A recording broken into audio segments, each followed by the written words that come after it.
PSX में शदीद मंदी, 100 इंडेक्स में 13,000 से ज़ायद पॉइंट्स की कमी। मशरिक़ वस्ता में होने वाली जंग के पाकिस्तानी मईशत पर भी मनफी असरात का सिलसिला जारी है और PSX 100 इंडेक्स में मुसलसल शदीद मंदी देखी जा रही है। आज कारोबारी हफ्ते के पहले रोज़ पाकिस्तान स्टॉक एक्सचेंज में कारोबार का मनफी आगाज हुआ और एक मौके पर 100 इंडेक्स 9,780 पॉइंट्स की कमी से 14,07,715 पर ट्रेड करता देखा गया।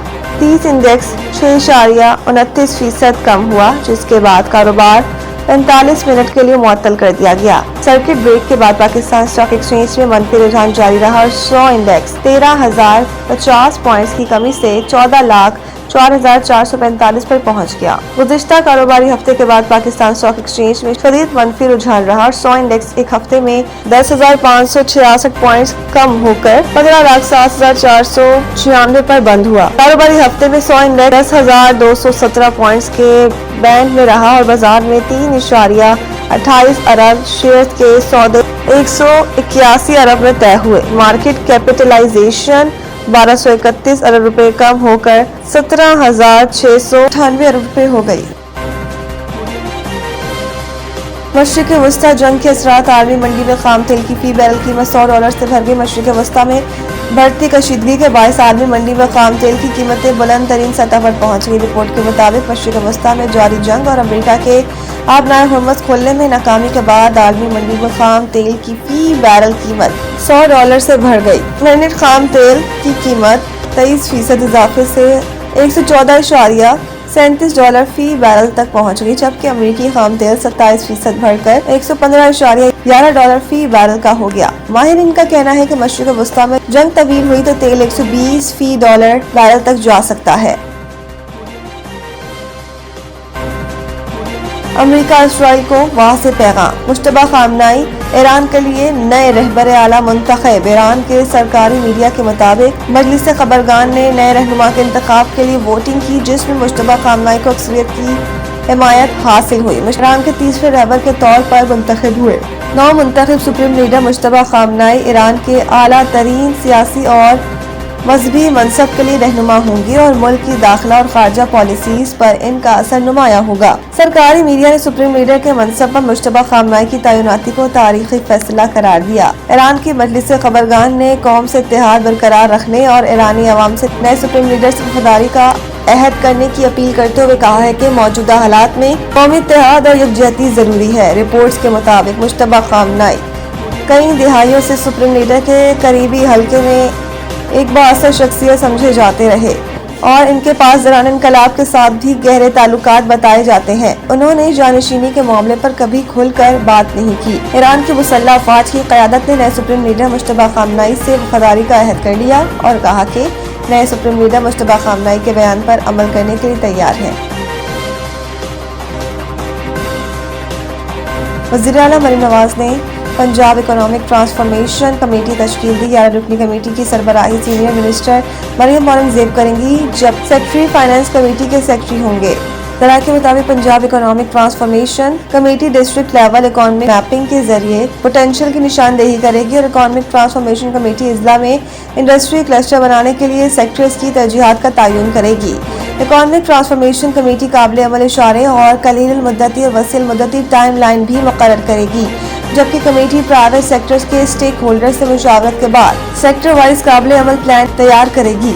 इत्तलात के तहत economic transformation committee skill development program के जरिए मुतल्लिका इंडस्ट्री की ज़रूरत के मुताबिक ह्यूमन रिसोर्सेज तैयार करने पर तवज्जो देगी। ताहम कमेटी मकामी तौर पर तैयार करदा वैल्यू एडेड प्रोडक्ट को ग्लोबल वैल्यू चेन के साथ मुंसलिक करने के लिए भी इक़दाम करेगी।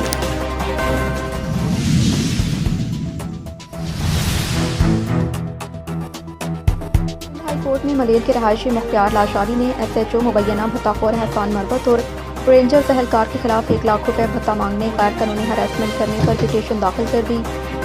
पिटीशन में government of Sindh, DG rangers, additional IG Karachi, SSP investigation, SD operation police, SHO थाना बिन कासिम टाउन एहसान Marwat, ASI Rashid, sub inspector Mohammad Yunus को फरीक बनाया। अदालत ने prosecutor general Sindh, DG rangers, additional IG Karachi, SSP investigation समेत तमाम जवाबदारों को नोटिस जारी करते हुए रिपोर्ट तलब कर ली। मुख्तियार लाशारी ने आईनी पिटीशन लियाकत अली खान कबूल एडवोकेट के तवासत से داخل کی۔ موقف اختیار کیا کہ مختار لاشواری ملیر میں ہوٹل چلاتا ہے اور 8 بجے ایس ایچ او تھانہ بن قاسم ٹاؤن اپنے دیگر پولیس اہلکاروں کے ہمراہ نے درخواست گزار سے 1 لاکھ روپے کا مطالبہ کیا۔ جب درخواست گزار نے رقم دینے سے انکار کیا تو ایس ایچ او نے سول ڈریس میں مختلف پولیس اہلکاروں رینجرز کے اہلکاروں کو بھیجا، جنہوں نے درخواست گزار کو تھریٹ کیا۔ پولیس کا مطالبہ نہ ماننے پر S H O Bin Qasim نے پیٹیشنز کو چوری کی جھوٹی ایف آئی آر تھانہ بن قاسم میں ملوث کر دیا، جس میں پیٹیشنز عدالت سے ضمانت پر ہے۔ S H O Bin Qasim town, A S I Rashid تھانہ Bin Qasim town, sub inspector Muhammad Younus تھانہ بن قاسم ٹاؤن اور سول ڈریس میں مختلف اہلکار جو کہ اپنے آپ کو پولیس اور رینجرز کے اہلکار بتاتے ہیں، ہراسمنٹ کر رہے ہیں۔ پیٹیشنر اپنے ہوٹل پر نہیں بیٹھ سکتا، اس کو دیکھ کر جھوٹے کیسوں میں ملوث کرنے کی دھمکیاں دی جا رہی ہیں۔ عدالت پولیس کو غیر قانونی ہراسمنٹ اور پیٹیشنر کو جھوٹے مقدمات میں ملوث کرنے سے روکے اور اسے قانونی تحفظ فراہم کرے۔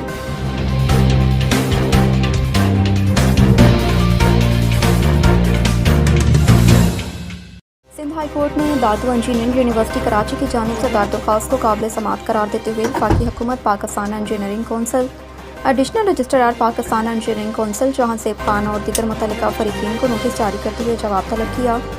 عدالت نے پاکستان انجینئرنگ کونسل کی جانب سے 5 مارچ کو جاری کیے گئے نوٹیفیکیشن کو کالعدم قرار دیتے ہوئے ایڈیشنل رجسٹرار جہاں زیب خان کو 7 اپریل کو ذاتی حیثیت میں طلب کر لیا۔ دادو انجینئرنگ یونیورسٹی کے وکیل مولوی اقبال حیدر نے درخواست میں موقف اختیار کیا کہ پاکستان انجینئرنگ کونسل نے 5 مارچ 2026 کو جاری نوٹیفیکیشن کے ذریعے یونیورسٹی کے petroleum and gas engineering program کی ایکریڈیٹیشن واپس لے لی ہے، جس سے طلبہ اور گریجویٹس کے مستقبل پر منفی اثرات پڑنے کا خدشہ۔ درخواست میں بتایا گیا کہ یونیورسٹی کا petroleum and gas engineering program 2014 سے جاری۔ عدالت نے درخواست کو قابل سماعت قرار دیتے ہوئے پاکستان اور انجینئرنگ کونسل اور دیگر متعلقہ فریقین کو نوٹس جاری کیے اور انہیں جواب جمع کروانے کی ہدایت دی۔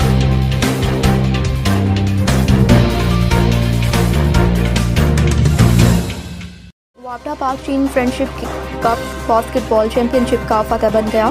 ویمنز اور ڈپارٹمنٹل ٹائٹل وابڈا نے جیت لیا۔ ویمنز فائنل میں وابڈا بلیک نے گیرینز ٹیم کو 17-14 پوائنٹ سے ہرایا۔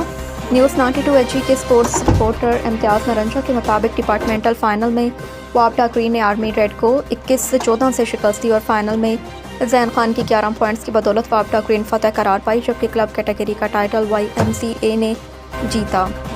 فرینڈز کلب کو 20-17 پوائنٹ سے شکست دی۔ جی پاکستان اسپورٹس بورڈ یاسر پیرزادہ، صدر باسکٹ بال فیڈریشن، بریگیڈیئر ریٹائرڈ افتخار منصور نے فائنل مقابلے دیکھے۔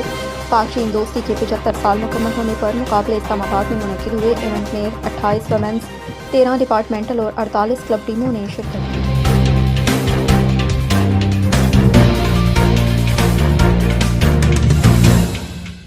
پی ایس ایل کے 11ویں ایڈیشن کا مجوزہ شیڈول سامنے آ گیا، جس کا اعلان اگلے ہفتے متوقع ہے۔ تفصیلات کے مطابق افتتاحی میچ 26 مارچ کو لاہور قلندرز اور حیدرآباد کنگز کے درمیان قذافی اسٹیڈیم لاہور میں کھیلا جائے گا۔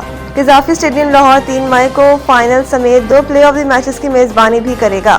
ذرائع کا کہنا ہے کہ راولپنڈی کو پہلے کوالیفائنگ میچ کی میزبانی دی گئی۔ تمام 8 ٹیمیں پہلے مرحلے میں 7 میچز کھیلیں گی، جبکہ دوسرے مرحلے میں تمام ٹیمیں 2 گروپوں میں 3 میچز کھیلیں گی۔ لاہور قلندرز، کوئٹہ گلیڈیٹرز، کراچی کنگز اور حیدرآباد کنگز ایک گروپ میں ہوں گے، جبکہ اسلام آباد یونائیٹڈ، پنڈیز، پشاور زلمی اور ملتان سلطانز دوسرے گروپ میں ہوں گے۔ پہلا کوالیفائر 28 اپریل کو راولپنڈی، پہلا ایلیمینیٹر 29 اپریل کو لاہور اور تیسرا ایلیمینیٹر 1 مئی کو لاہور میں کھیلا جائے گا۔